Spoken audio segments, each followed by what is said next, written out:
এখনও কিছুই নয়। 25শে মে থেকে শুরু হবে আসল গরম। নাসার বিজ্ঞানীরা জানিয়েছেন আগামী 25শে মে থেকে শুরু হবে নওতাপ। এই সময় সূর্য যেন আগুন ছড়াতে শুরু করবে পৃথিবীর বুকে। আসুন তবে জেনে নেওয়া যাক কী এই নওতাপ। সূর্য প্রতি বছর যে সময় রোহিণী নক্ষত্রে অবস্থান করে সেই সময়টাই সবচেয়ে বেশি গরম পড়ে। আগামী 25শে মে সকাল 3:16 সূর্য রোহিণী নক্ষত্রে প্রবেশ করবে। 15 দিন রোহিণী নক্ষত্রে অবস্থান করে মৃগশিরা নক্ষত্রে গোচর করবে সূর্য।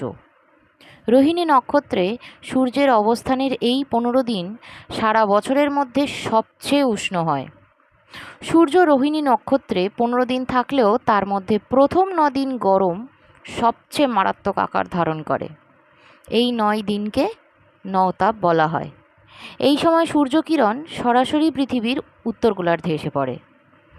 এই বছর নওতাপ চলবে আগামী 25শে মে থেকে 2রা জুন পর্যন্ত।